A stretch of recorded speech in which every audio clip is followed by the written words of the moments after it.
Right, so hello to everyone who are joining us. We'll be starting in just a couple of minutes, so please sit tight. In the meantime, if you can just drop a message in the chat to share with us your name and where you're joining us from, so we know who's joining us from in the audience today. So in case this is your very first time joining a webinar, you are not visible or audible to anyone, so no worries about distracting backgrounds or noises. But if you can drop a message in the chat just to share with us, your name, where you're joining us from, so we can just give a shout out to whoever's joining us in the audience today. So we have the first taker, we have Jay joining us from Hong Kong. I also just want yeah, thank you, you're welcome. So I just want to also remind you that if you want to send any messages, please make sure to change it to all panelists and attendees. Zoom actually default to all panelists. So if you want a greater group to see your message, please make sure to change that so that everyone can see your lovely messages. Oh, I see it's start to stream in. So we have Lynette from DC, we have Ash from Melbourne, Veronica, Sydney, Philippines, Sydney. Great, we have such diverse groups today. Lots of folks from Australia, Singapore, Malaysia, even. Hope you guys are doing okay in lockdown and in Malaysia. Yeah, lots of folks from Singapore. So I know that we gone live a little bit late today, so we'll probably just give everyone a couple more minutes to join us. So they're probably just trying to get onto Zoom at the same time. So we want to make sure that we give everyone enough time to join this session. All right, we have Louise from Hong Kong, Anna from Sydney. Right, so to those who are just joining us, yeah, please make sure to drop us a message in the chat to share where you're joining us from, your name, so we know who's joining us in the audience today. We'll get started in probably just another minute or so. Yeah, so just cautious that we have started a little bit late today. So I just want to make sure that everyone have enough time to join, to get settled out and get comfy. All right, we have Ashley from Sydney, Nomi, hope I'm pronouncing that correctly, from New Jersey. Yeah, so to everyone who have started sending messages to us, please make sure you change it to panelists and attendees so that everyone will be able to see your messages. If not, it will just be me and the panelists who can read your messages.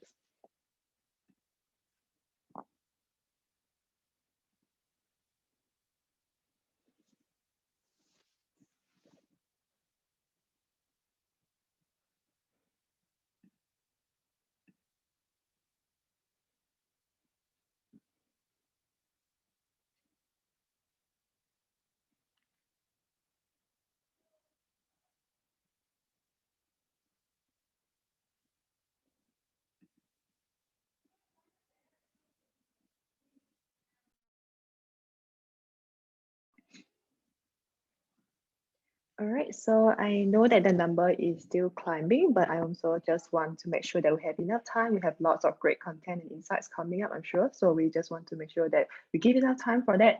But yeah, I'll just do a quick opening now. Hi, hello, everyone. Thank you so much for joining us for this event. Good morning, evening, afternoon, wherever you are. We have a really diverse group today. So I'm sure everyone is just in different time zone trying to get onto this Zoom webinar and learn a little bit about a mindful approach to managing your career. So this event is in partnership with Grid Search. A huge thank you to them for coming on board to bring this event to all of our attendees. So today we have Paul who will be moderating this discussion, and we're also joined by the lovely panelists, Neil, Linda, as well as Angela. I'm sure they'll do their own self-introduction later, but I just want to come in and do a quick opening and make sure that we're all on the same page before we kickstart the session. So hi, my name is Hill. I'm the marketing manager for General Assembly Singapore. I mean, if you're here, I hope you already know who GA is and what we do, but just in case this is your very first time with GA, we are actually a global tech education company, and we focus on reskilling and upskilling people in the most in-demand tech skills. So whether that is coding, data, design, digital marketing, or product management. A very important note on how to participate in our live stream. So, I mean, I'm sure most of us are very, very familiar with Zoom by now, but those are actually Zoom meetings that we are in most of the time. These are, if you haven't noticed, this is actually in a Zoom webinar format. So you are not visible or audible to anyone. So no worries about distracting backgrounds or noises. However, you have a couple less functions. So you only have 3 functions at the bottom of your screen. We have chat, raise hand, and Q&A. I really just want to draw your attention to the chat as well as the Q&A functions. So some of you have already started using the chat to introduce yourself. So you can continue using them to chat within the group, as well as to answer any questions that the panel might be posing to the live audience. Otherwise, if you have any topic specific questions or any questions for GA, for Grid Search, please make sure that you pop your questions in the Q&A box so we can get to them at the end. If you pop them in the chat, chances are it's going to get flooded by the many messages, and we might miss out on your questions, and we don't want that to happen. So make sure to pop your questions in the Q&A box. All right, so I know that this slide is very specific to Singapore. That's because the event is produced by the Singapore team, and we are actually all based in Singapore, but I'm sure wherever you are, Sydney, Melbourne, UK, US, we probably already have a campus there. So there are more specific details that you can quickly search on Google. But if you're from Singapore and you just want to contact us for more information, you can drop us an email at singapore@generalassembly, and one of our lovely colleagues will get back to you. And just a shameless plug to please follow us on all of our social media. We post very often about just great events like this one, as well as other fun things that happen in our little campus.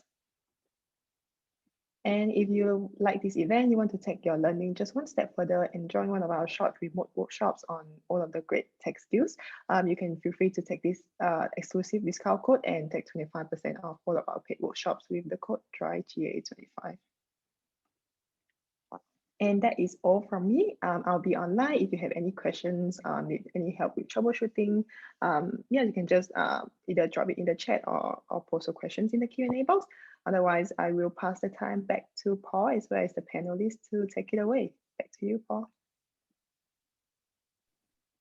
Great, thank you, Ong. Welcome everyone, and thank you for joining us today. So we're very excited to be doing this this webinar with General Assembly. My name's Paul Endicott. I'm the CEO of Grit Search. We're an Asia-focused recruitment solutions company, really focusing on roles within technology and digital. So we're delighted to be partnering with General Assembly around this particular webinar. I think when we're going through this, I mean, this pandemic's led to many people to revisit their career. So it's either by choice or where their role has been impacted. Entire industries we've seen being impacted where many people have been left without roles, yet other industries have flourished. I mean, we're obviously on one now, platform Zoom, but there's significant, digital industries that have flourished, which have created significant opportunities for talent within those areas.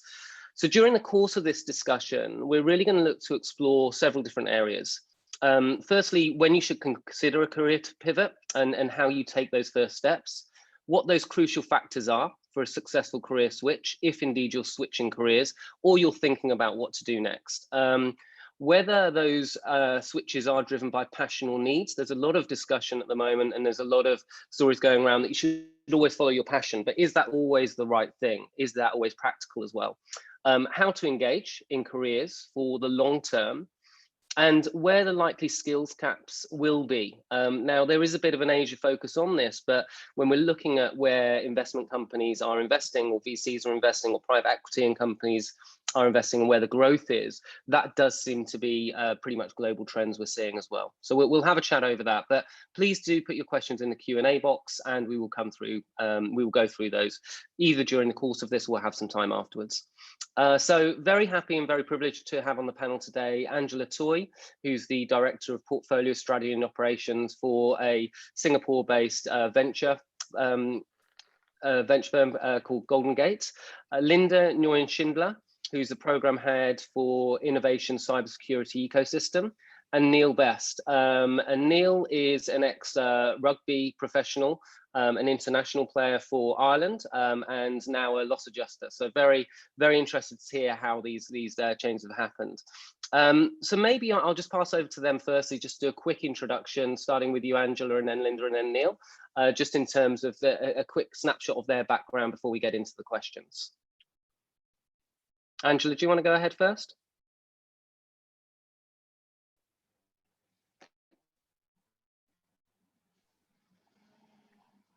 Angela, sorry, can you hear me? Do you want to do a quick introduction first? Yes, sorry, I'll start. Yeah, sure. Well, thank you. Thanks, Paul, Grit and General Assembly for having me. My name is Angela. So I help manage the portfolio of investments at an early stage VC firm, Golden Gate Ventures here, based in Singapore. We invest across Southeast Asia.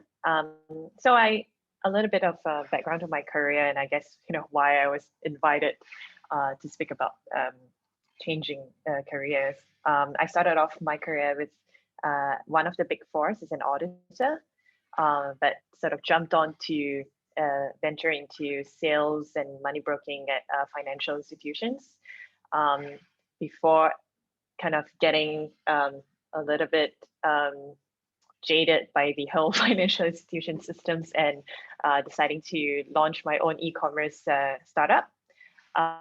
Learning a lot of lessons from that, and finally kind of joining a VC, helping them set up operations.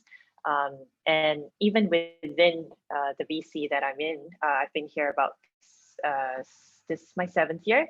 I've also moved on from operations to a portfolio management role. So yeah, I think I've been constantly pivoting my career quite a bit. So yeah, happy to share with all of you guys my journey. Great, thanks, Angela. Thanks. Linda? Hi, thanks to General Assembly and GRIT for organizing this. So a bit about me is I was born and raised in Silicon Valley, and I'm a recovering attorney. Also a trailing spouse, stay-at-home mom, return to work, legal tech, startup, and then to what I do now, which is I'm the program head of I-71, which is a cybersecurity startup incubator and accelerator here in Singapore. So yes, a few career transitions for myself as well. Great, thanks, Linda. And Neil? Hi, Paul, and thanks. So I recently, 5 years ago, finished a 15-year rugby career and then transitioned from that into the commercial world. And I now work as an energy loss adjuster for Aqualis-Braemar, which is a third-party service provider for the insurance industry. Great, thanks, Neil. And I'm quite keen to come back to a couple of questions in terms of how that's how you made that transition, because I think that's quite a big transition to do. But just maybe I'll to Linda. I mean, Linda, from your perspective, we had a brief chat the other day, but your previous career was, as you just mentioned, as an attorney, and you're now in this cybersecurity innovation center. I mean, how did that come about, and was that a planned move, or was it by chance? I would love to say I planned it all along. I knew cybersecurity is going to be the hot thing and to get in, but although I think saying by chance isn't correct either, right? I think when it comes to these things, I think we all make kind of these decisions along the way in terms of what kinds of areas we want to invest in and where we see ourselves. And so I think when I saw the opportunity in cybersecurity and startups, it was very interesting to me, because not only is cybersecurity, one of the hottest verticals now, or horizontals, but I think that being in startups and being a part of that, because growing up in a family full of small business owners and entrepreneurs, I was always interested in the energy and the vibe of entrepreneurs. And so I think for me, at least, that was a natural progression. And I always say that I think cybersecurity and law have two things in common. One is that it touches pretty much everybody now. And two is that people don't think about it until it's too late. So there's a lot of still knowledge sharing, resource sharing that's involved in both. And so I do see similarities. So yeah. And was it an easy transition, or was it something that took time? Did you have to put a lot of prep into it, or a lot of transferable skills that you already had to go into that area? Well, I think there are a lot of transferable skills. I think, being a trained lawyer, you're a trained advocate.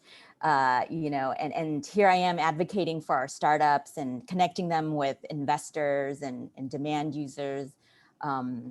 So in a lot of ways that translated. But as with all things, I have to be constantly learning. I have to learn about cybersecurity terminology, the current cybersecurity trends, the specific challenges our cybersecurity startups go through that are a bit different than startups in other areas. So I think, as with everything, there's always a learning that you're constantly doing. Yeah, thank you, Linda. And Angela, when you look at your career switches, I mean, what's really driven those? What has driven those changes for you in terms of the roles you've gone into and where you've ended up now? Yeah, I think it's really a mix of, like, you know, finding what I like, and also sort of going into an industry that has potential to grow and is not actually sunsetting. So you know, from sort of very first career in audit, you know, it's tough, you know, it's but you get to learn a lot of things, and you know, jumping into, you know, the money broking industry, where back in, that was like, you know, just after the Lehman crisis to 2010, there was, like, basically technology was taking away jobs, right? Because overnight, like, voice brokers were being replaced by electronic broking. So there was really a need for me to come out of that, because there was not much of a potential of growth left in that industry. So finally now, you know, for me, finding a career in startups and tech, in VC, it has been driving me for the last 7 years, because I just see so much that I can learn. This, you know, never, as what Linda said earlier, you know, cybersecurity is just one part of it. So there's so many trends in tech, you know, for me to follow and to learn, and to inspire me to move up in my career and learn more. So I believe, I think it's a mixture of sort of finding myself, what I like, to you know, finding an industry that is on a growing trajectory rather than on a downhill one.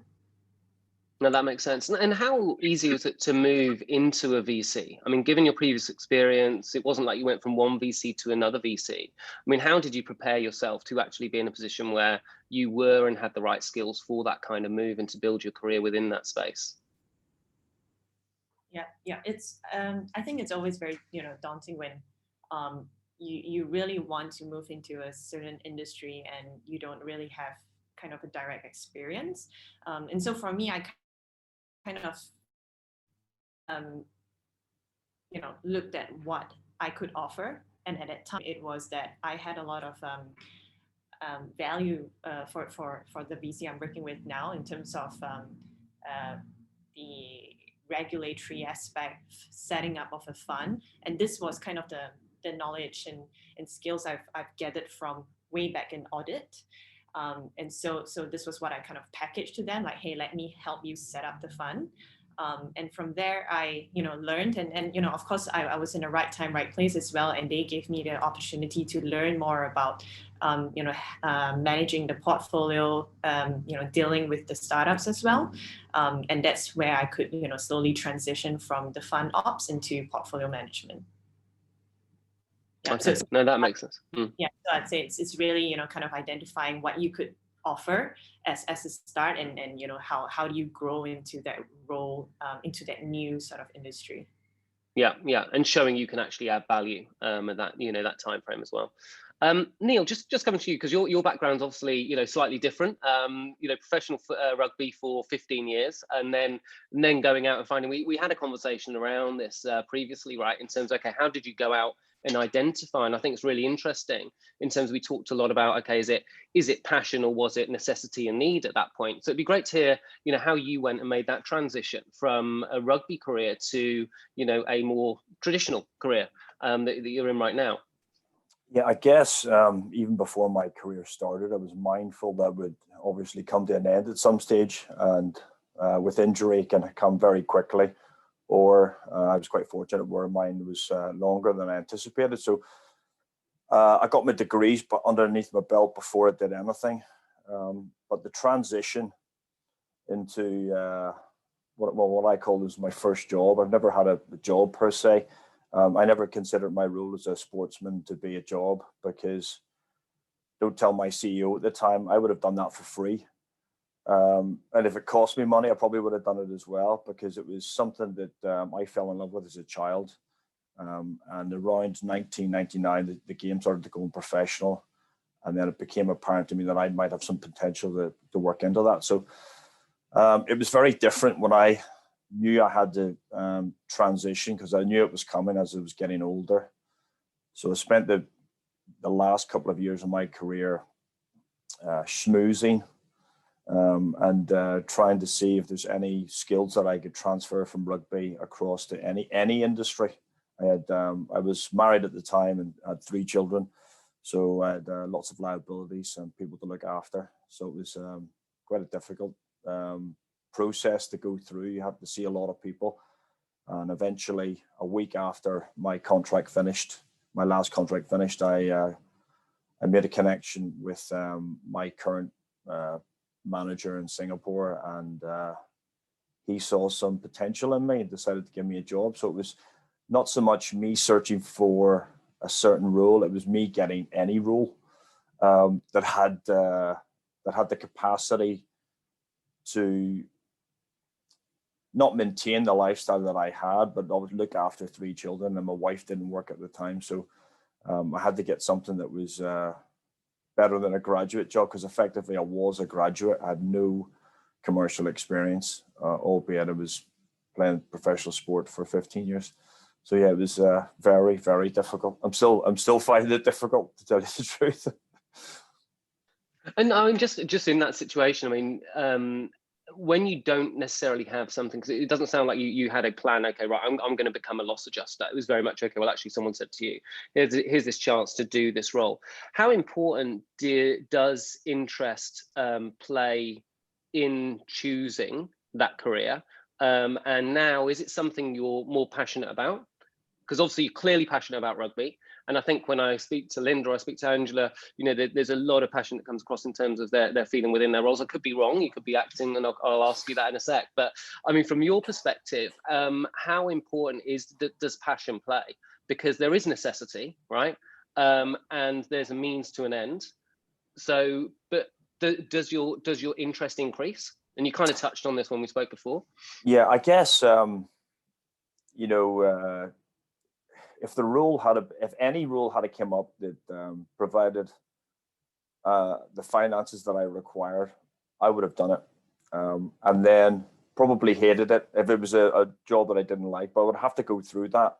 But I think we spoke about it, not being confident in a role because you've just started something new. It's hard to get good at it. Once you start to get a bit more confidence, you can grow to love certain aspects of your role, and that's what I've done over the last 6 years now. I came in very green and fresh at the start. You know, couldn't use the office phone. Had post-it notes around the side of my computer for everyday operations that most people know. But as I got more confident talking to people, growing and doing a few professional exams, there's aspects of my job I really love, and I'm hoping that just continues an upward trend and eventually get to the point where I got to, in my view, the pinnacle of my career in rugby, and I didn't want to finish rugby and have that only on my CV as my highlight. I wanted to get to the best at something else. It's been a slow burn at the minute with my current role, but my intention is to drive myself forward and become as good as I can be at this role. Right. No, thank you. Not sure if that answers your question, Paul. It does, and I'll kind of get Linda's and Angela's perspective on this as well, because it sounds like, you know, and I agree with this. I think as you become good at something, and you become more confident at something, you actually become more interested in it and more passionate about it because you feel prouder about the work you're doing, versus sometimes you may go into something that at the outset you may not be as interested in, but that comes over time. And I do think there's a lot of rhetoric out there around following your passions and finding a career where you're really passionate about and you'll never work a day in your life. But from most people I speak to, a lot of it is, well, actually, they go into a role, and over time they get to know it better and they get to enjoy it more. And it does take time as opposed to something just clicking straight away. And I'd love your thoughts on this, maybe just starting with Linda. You know, cybersecurity is an area that's super hot at the moment, but some people may not have a massive interest in it, or they may want to get it because there's an opportunity there. But what are your thoughts around this kind of interest versus passion when you're choosing a career and direction you go into? Well, I mean, of course, I think passion would be great. You know, if I could monetize my love for Korean pop music, I mean, that would be great as an influencer, right? But I think what I really look at is purpose, right? And purpose in your work, purpose in your life.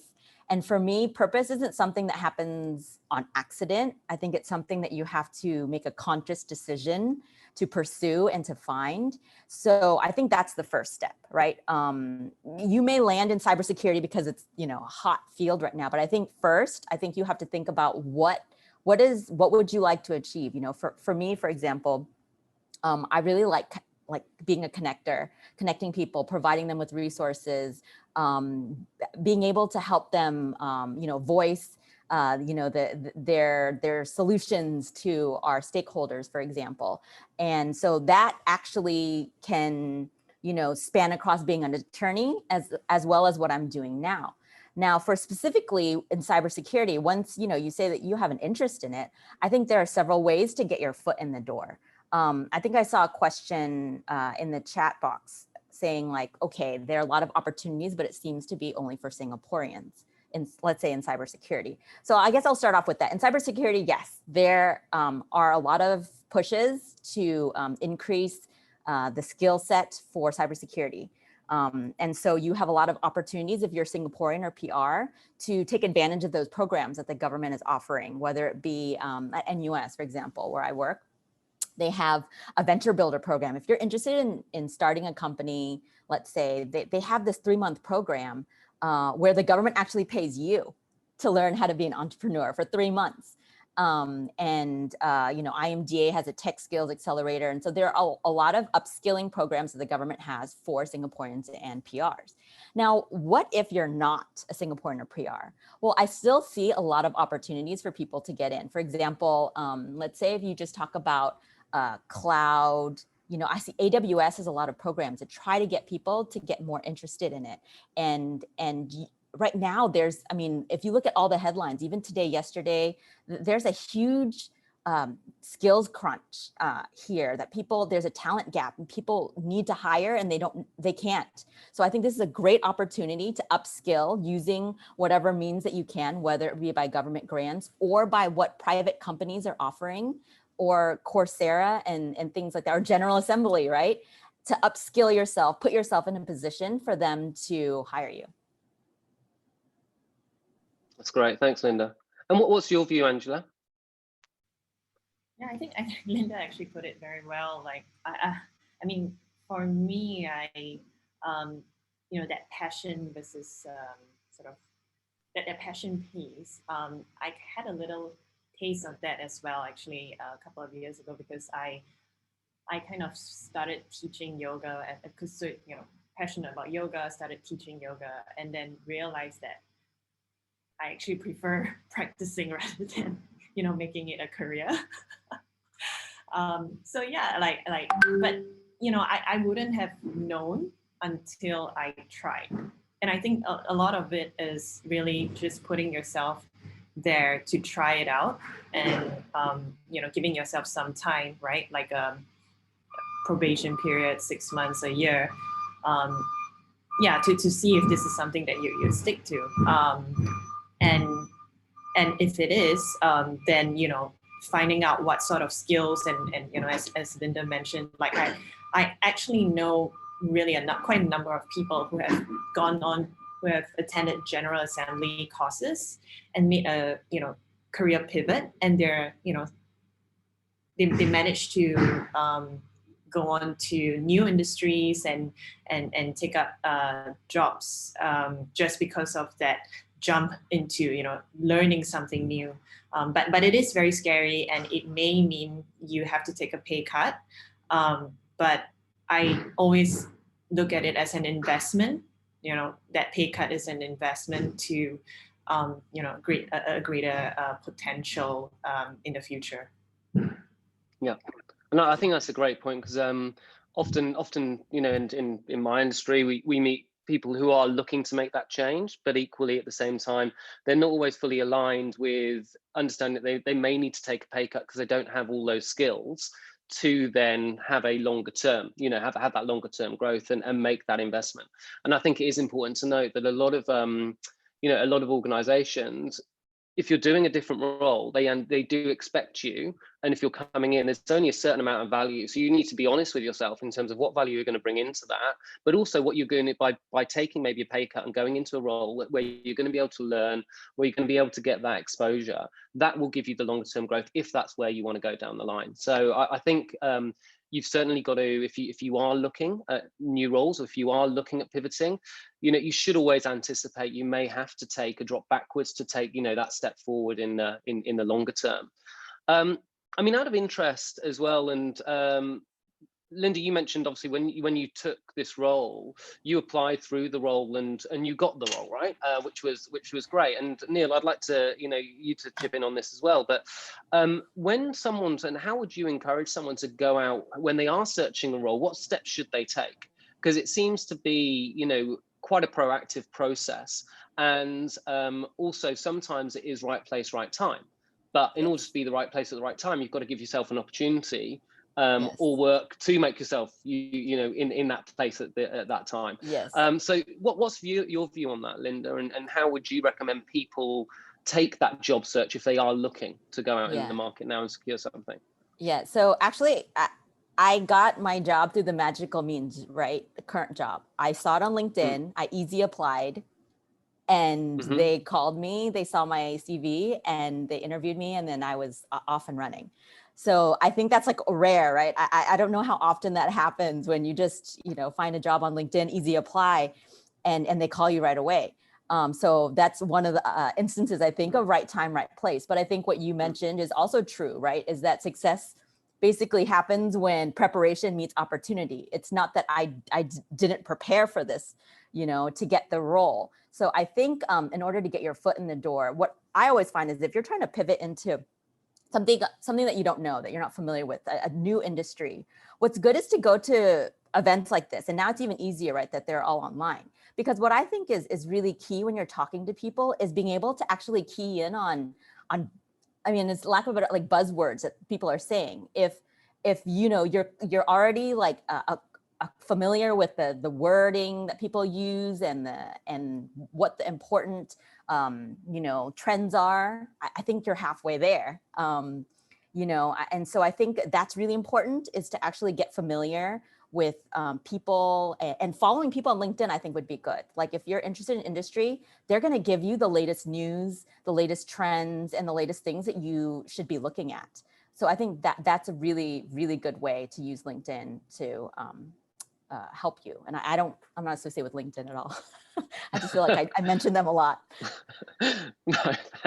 Okay, and Neil, you mentioned obviously you did a lot of schmoozing in your last 2 years of you know, rugby, but how, you know, from your experience, and I suppose there's two parts to this question. One, how would you recommend people go out there and actually afford themselves an opportunity?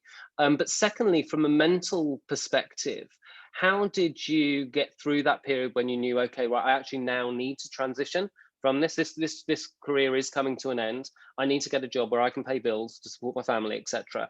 You know, from a mental perspective, how did you keep yourself going during that period as well? Well, I guess so. So start with your first question. What did I do? Rugby affords you quite a large network, and it was pretty good. So my network in the rugby fraternity and business people that liked rugby was quite large. Also had my own personal network of friends that were not necessarily associated with rugby. So I knew from the start that I'd have to build a network, and like Linda, I'm a big fan of LinkedIn. So basically, if someone looked at my profile, I would connect with them. I connect with everyone on LinkedIn.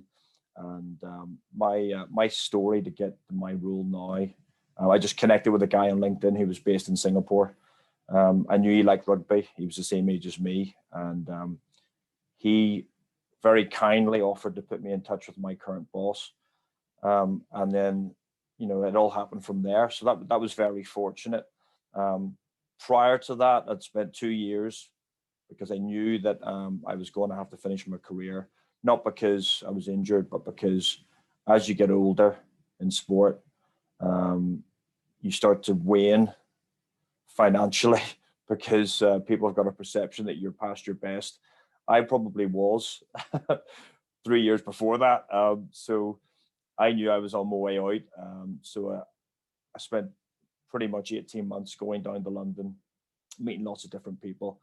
And I sort of treated it like a process of trying to meet Prince Charming. You got to kiss a lot of frogs before you find the one. So I went through that process. So I think follow up on every opportunity. Don't dismiss something. Go and see everyone. You don't know what's going to happen. Something fortuitous could happen, and you'd be kicking yourself if somebody else got it, you missed it. Coupled with that, the mental side of having to try and deal with that was quite difficult. I didn't take it particularly well. 3 young kids, my wife at the time, and it was very hard. And because it was a job that was the only thing I ever knew. I had some part-time jobs when I was a student and stuff, but it was the only job I knew, and it was effectively like being released from prison out into the big bad world. So it was very, very difficult. What I would say is try and lean on your family, lean on your friends, get good people around you, avoid those people that not necessarily toxic, but unhelpful people that just want to see you because you used to play sport. This whole we'll entertain this guy because he played for a club or he played for his country. You got to try and avoid people like that. This is what I had to do. But yeah, I think I'm just about finished that battled that mental demon now. I'm not comfortable. I don't think being comfortable in your role is often a good thing, but I'm more comfortable than I was when I first walked in the door in 2015. So yeah, it's very difficult, but yeah, build your network, chase everything down. Don't leave anything to chance. And don't worry too much. People get, you talk yourself into worrying, and worrying doesn't help. And the more laid back you can be about the whole thing, I think it helps because it puts you in more of a hopeful and positive mind frame. So I find that bit hard to learn because I wanted things to happen all the time. Now after transitioning, I don't worry about things like that anymore, or I don't worry about much anymore. I just think, sod it. If it's going to happen, it's going to happen. So yeah, try not to build a network.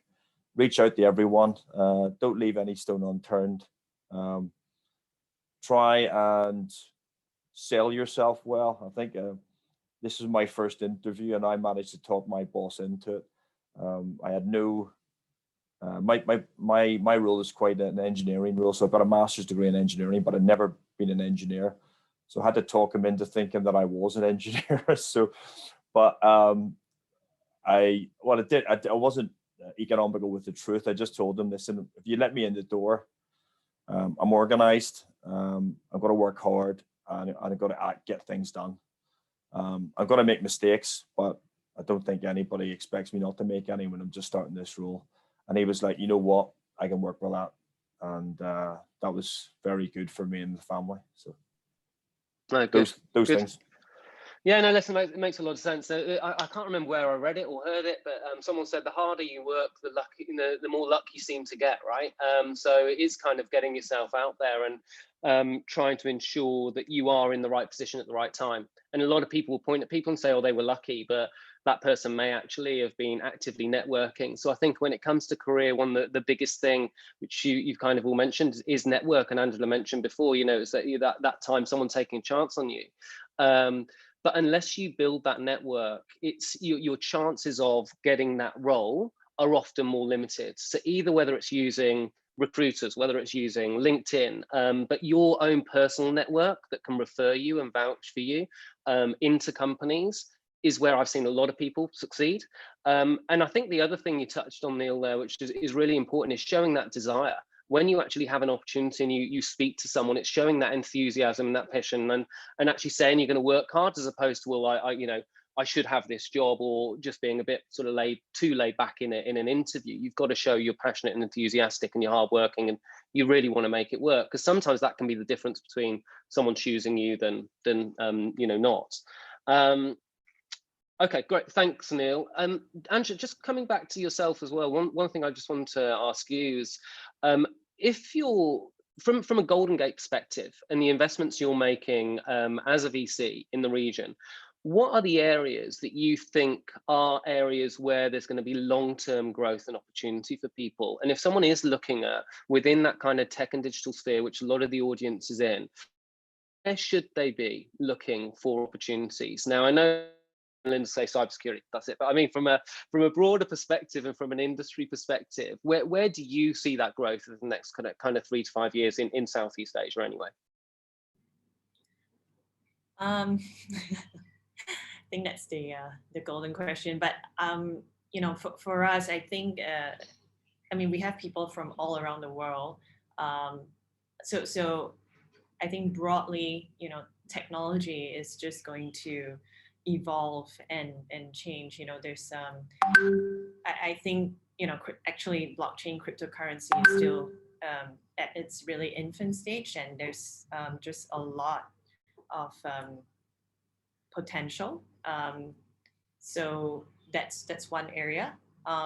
There's also the kind of medical technology, health technology space, because I think with the pandemic, is brought to attention, the need for us to keep healthy physically and mentally as well. So that's another sort of sector. I think generally across all sectors, there's this need for data to be analyzed. Like people are want to use data to make better business decisions, investment decisions, and therefore there's this whole kind of need for data scientists and engineers, and of course, the tech skills are always in demand as well. But that said, even if you are currently in marketing, in sales, there's always an opportunity to make a transition to a tech sort of company, right? I think that's kind of what I hear a lot of people to say when, oh yes, tech is the next sort of industry to follow. But I'm currently in a very traditional company. How do I actually move them? That is, I think it's totally possible. It's kind of just seeing how you can fit in what you're skilled with now into that new company, right? Yeah. So yeah, I think it's really like a wide range of sectors, but generally I would say these are the trends that we've been seeing so far. Just to add on to that, I want to say that I think the stats are that 30% of the 12,000 job openings in the tech sector are with these tech light roles that Angela is talking about, right? So it includes like success managers, digital marketing specialists, and pre-sale consultants. So there's definitely a way in. Yeah. No, that's a really good point, and it's finding those transferable skills that you can actually then relay into those. How would you suggest? And there's a question here from the audience. I mean, and Linda, how would you suggest if someone was looking to maybe get into cybersecurity or a new industry where they don't necessarily have the background? So you mentioned it could be in those, but how would they make contacts and inroads into those new industries? What would you recommend people do in order to develop a network where maybe they don't have it yet?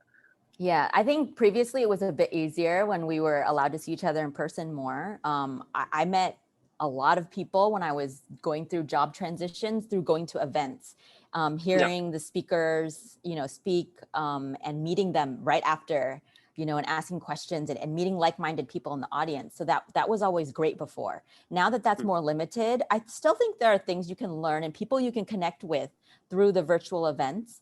I also think, again, I keep on mentioning LinkedIn, and I feel like I should get paid for this at this point.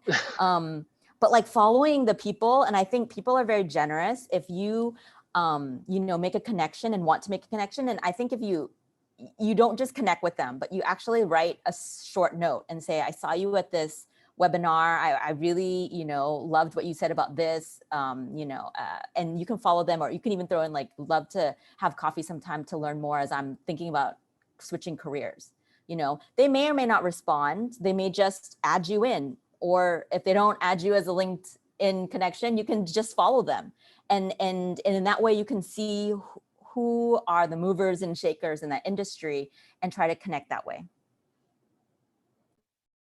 Perfect. No, that makes a lot of sense. And I think definitely what we've seen in the pandemic is that people are, one thing that struck me is how people do want to help others. I mean, I don't think we've ever seen as much, and this is probably on LinkedIn, but people sharing time, advice, starting initiatives to try and help people that are in a challenging position. But I think generally, when you ask, people's natural reaction is, yes, they do want to help, if there's a genuine question there, and someone wants information. So I totally agree. I think going out there and putting yourself out there to ask and to network and ask someone for help or advice, or if you want to get into a particular company, what could I do?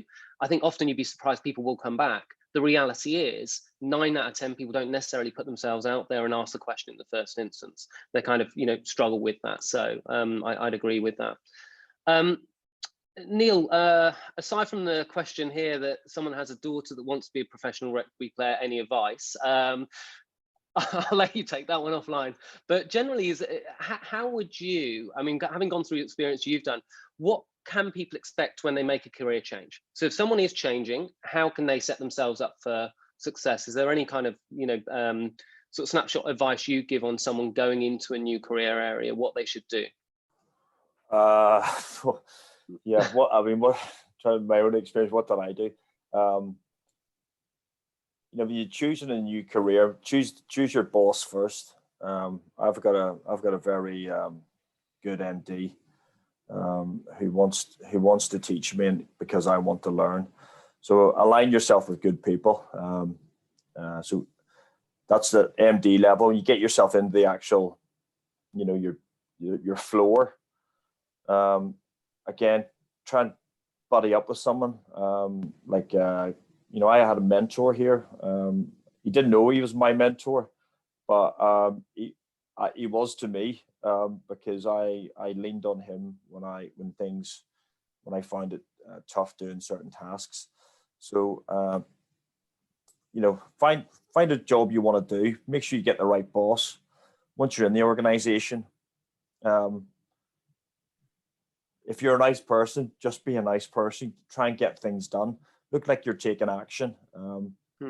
People don't mind people making mistakes, but sitting on something and not getting it done, that's 10 times worse, in my view anyway. So take the bull by the horns and try to get some stuff done. And if your boss rebukes you because you made a mistake, well, it's a learning tool, isn't it?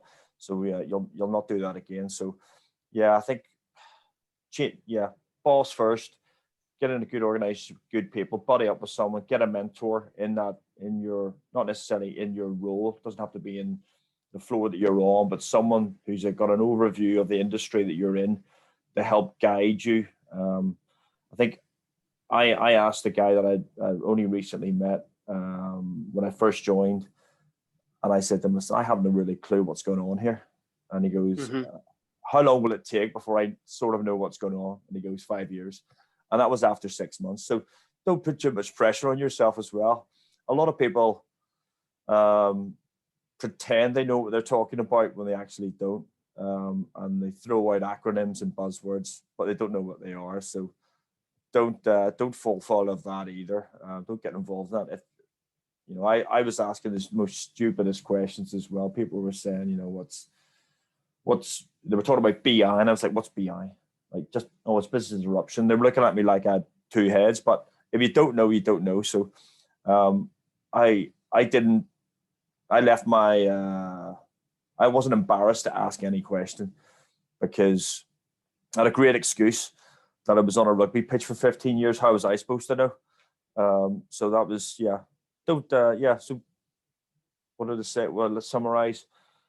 Get in the industry you want, get a good boss, get some good people, maybe get a mentor who's got a good overview, not necessarily in your organization, to help guide, help you learn, and help you grow. Yeah, and don't be scared of asking stupid questions. Yeah, because no question's stupid. Yeah, exactly. Yeah. And there's a question from Tim in the audience here, and I'm going to pose this to Linda and Angela. So taking aside skills, right? If someone gets an interview, what do you look for? And Tim's question is slightly different. So firstly, if someone is pivoting to go into an industry, you know, what's the best way for them to communicate that?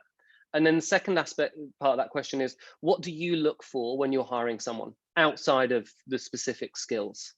Linda, maybe to start with you first. Sure. I think, you know, Neil brought up something earlier about that he was honest in his interview, and he said, like, look, this is what I bring. I may not have the skill set, but this is what I bring.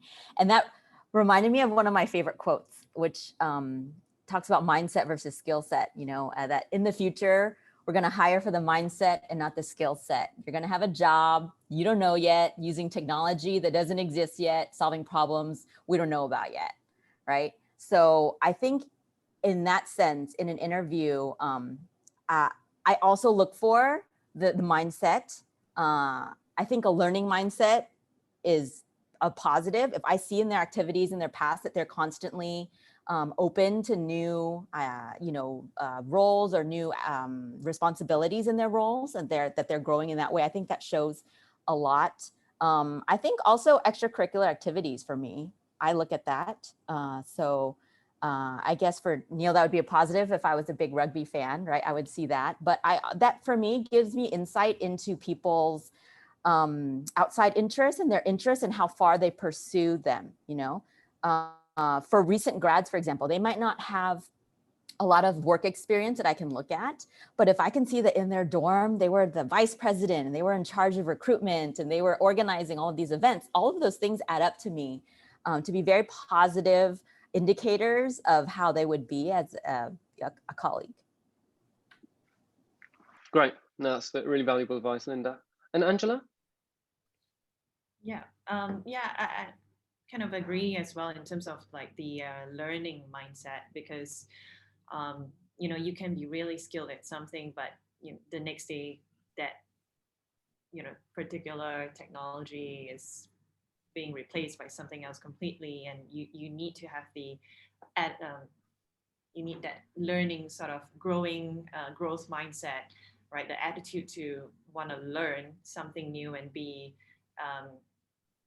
able, like, to acknowledge that, you know, there's more to be done and not be always like the master of everything. So that sort of that is really important. But I think these days a commitment to something is also something that I look for. I think there's just a lot of distractions these days with, like, you know, things that you can do, and people wanting to get to a certain position fast, but kind of not really recognizing that you still need to give time for yourself to grow in a role, time for your career to develop. So yeah, I would be looking for those things. Yeah, okay. And I think the common theme then is obviously on the one hand, ensuring if you don't have a huge amount of experience, then putting across the experience you have done and achievements you have made, so that people can see what you've done in the past, maybe outside of the work context. But a lot of it is getting across that desire, and that you are willing to work. I think it's interesting, Tim mentioned, you know, how should I communicate that I've decided to pivot my career into this area? Well, I think, you know, just being straightforward and honest is probably the reason why, because there's a reason you've done that, and that's either because of interest or you see long-term progress there. And there's nothing wrong with saying that, because then it's getting across your passion and your desire that you want to grow within that space. And that's what a lot of people look for. It comes back to Linda's earlier point around mindset. You know, what is your mindset? Are you someone that's really going to come in, bring value to an organization, work hard, contribute, you know, and also be someone that's passionate and enthusiastic? People want to work with enthusiastic people. So I think that, you know, that would kind of be my advice as well. Okay. And I just wanted to add, I think it should be like really authentic, right? I think that in order to articulate that, I think you have to be really introspective. You actually have to give yourself space to step back, think about your career, think about each step and how they tie together, how they weave the story and into the end result that you want. And actually that takes a lot to really step back and think about it. So I definitely would give yourself time to do that. Yeah, no, that makes a lot of sense. That makes a lot of sense. Okay, I think maybe we've just got time for one last question, and I'll put this to each of you. If you were, in hindsight, what's one maybe mistake you've made from a career perspective when you've looked at either moving your career forward or changing your career that you'd have done differently in hindsight? And I didn't put this down on the list, so sorry, I've kind of just come up with this now. Anyone like to take that first? I'll go for it. Okay. For me, I think that would be putting financial, the financial aspect of career as priority when I made the career switch. Like that probably kind of was the reason why I didn't enjoy some of the roles that I was at. You know, kind of looking at that financial aspect, but not really understanding what is required and whether, you know, whether it kind of fits with my values as a person. So kind of going back to what Linda said, like, you know, what drives you, what is your purpose. So that did not gel with who I am, and it didn't go so well for me. I think that's a really good point. And I do, you know, often meet people who have made that decision. They don't like their job, but they're paid very well. And they're now in this crisis where, okay, do I actually leave and do something? But actually it's too painful to leave because I'm financially here, but I'm really not happy, right? So it's kind of, I agree with that. And I think a lot of people would kind of resonate with that as well. Linda? I'd probably say that when I took a career break and I wish that I probably would have stayed connected a little bit more. You know, we had just moved to Barcelona. And so, I mean, what I still think, you know, my experience there was valuable, learned, you know, cultural experiences and learned about the food and all of those things were great. But I think maybe if I could do it again, I would continue to do those things, but also make sure that I kept upskilling, kept learning, like, you know, kept in contact, either, you know, through courses or through networks, to just always have that opportunity, those opportunities open to you later on, because I just think it made it that much harder when I transitioned back in, because I didn't do that. Yeah, okay, makes a lot of sense. Thank you, Linda. And Neil? I guess for me, no, I should have known myself a bit better. When I fell out of love with the game, when the kids were born, I should have retired then. So that would have been a lot difficult, but it probably would have saved me a lot of mental hassle. So I would say if something becomes, I mean, I guess most people are doing a job they love, sports more so. I couldn't wait to get up in the morning and get into work. So when the children were born and I thought, you know, I don't want to go to work, I want to stay at home and jump on the trampoline. I should have started making preparations for that, for me exiting or just canned it there and then. Because when your heart's not in something, I wasn't thinking I'll do extra training. I'll stay longer to improve myself, because rugby's a very physical game. It's you can do lots of things to make yourself better physically. I wasn't thinking that. I was thinking, right, let's get home to the children, take the dog for a walk. So your love for something wanes. I'd say, you know, have a good long think to yourself, then probably dip out of it and try and get into something else that you can see down the line that you will love, that you've got interest in. Yeah, so don't do anything you don't like. Makes sense. And you mentioned earlier as well about choosing a boss, right? You know, choosing people you work for and with. What's a good way for you to identify what a good boss looks like? You know, because if you're not growing, if you're not learning, is there any advice any of you would give around someone, or a question that someone could ask when they're interviewing to get a steer in terms of what that boss might be like, or important questions they should be asking to feel that they are going to go and work for the right person? Maybe Linda or Neil? Sorry. Well, I'll go because I just spoke the last time as well. I guess you want someone that wants the best for you, and I think it's hard. It's easy to see that.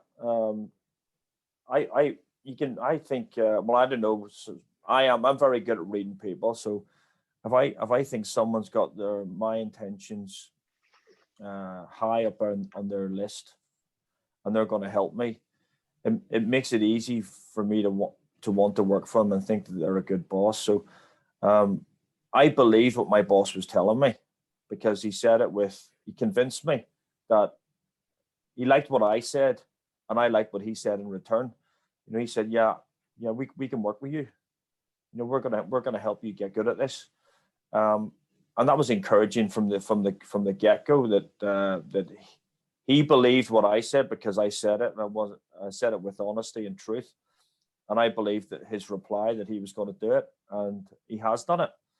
So finding someone like that, people like that are not necessarily hard to find, but you just got to weed out a lot of people that just pay lip service to that. You know, show me how you're going to actually do that. And when I got in the door, he did. It was apparent that he did. This is how I'm going to do it.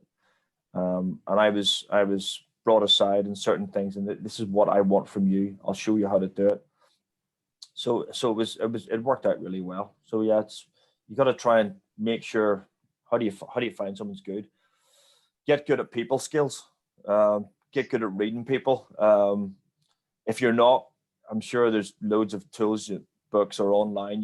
You can find out how, if you can see if someone's genuine or disingenuous. Yeah, I think that's pretty easy. And you know, I'm a big fan of body language as well. So he was sending out all the right signs, communication-wise, verbally and with his body language. And I think I was doing the same, because we were both being honest with each other. So that was very easy. I think there's like an online masterclass from a CIA person that tells you how to read the tells that people are lying. But I think for me, it's when they're talking about achievements, right? The achievements. And if those statements come out as more I statements than we statements, then it's a red flag for me, right? Because I think for your career, it's not only important to have a mentor, but specifically, I think you need to have a sponsor, right? Someone in the organization who will help you in your career path upwards. And so if this person, I can hear them saying, the team was able to do this, these other people were, and they're talking about it in a very team-centric way and giving kudos to other people. I think for me, for myself, I would think, okay, this person would be a great sponsor. If I'm doing the work, I would know that they would recognize that, and I could talk to them about my career trajectory and move that forward. But if the person is just, how great I am, I did this all by myself, then that probably would lead to red flags for me. Yeah, great. And Angela, anything finally to add to that? Yeah, maybe just a quick one. I think we should look at maybe an indication is kind of taking sort of the analogy from sport, coach. I think team leaders and bosses essentially are coaches, actually. It's not just what you can do for them, but what they can do for you. And I think a good leader, a good sort of team lead would show that at the interviews, like, you know, yeah, we need this sort of skill sets on the team, but at the same time, you know, this is what us as a company, us as a team can do for you as well. And this is something that I think if you're going for an interview, you should try and dig out, like what have they done for their employees. Ask about promotions, ask about, you know, sort of how do they encourage this, how do they encourage learning and growth? Yep. No, I think that's great, and I think you've all kind of covered everything off. The only thing I might add is that you know, reference check people you're going to work for. Obviously, don't ask them that you want to take a reference check on them, but just in terms of your network, is there anyone you know? Is there anyone within that organization that you know that you can just get a sense check of, you know, what that person's like, what their reputation's like?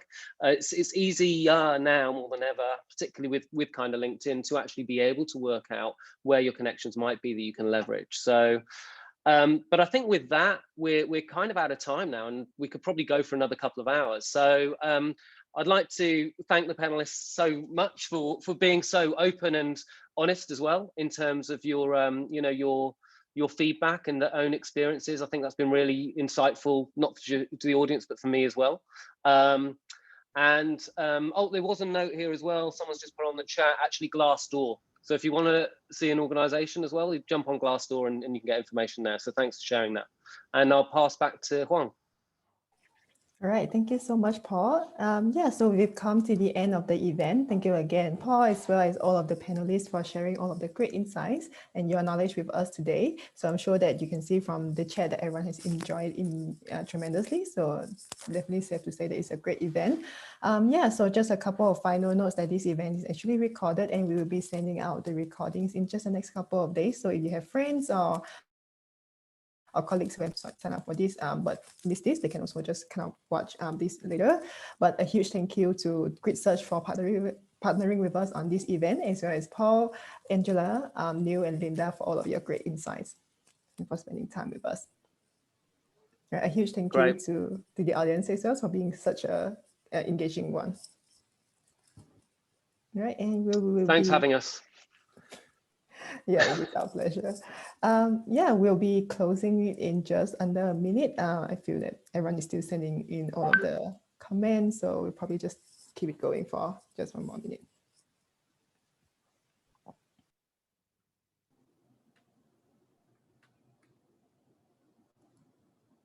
I see we have rugby fans here, Neil. They like the game against Australia back in 2006.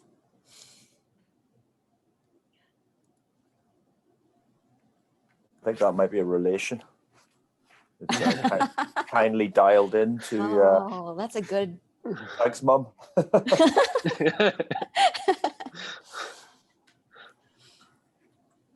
All right, so I know that we are 6 minutes past the ending time now, so I probably will just close this. But thank you again to all for joining us, and have a great rest of your day.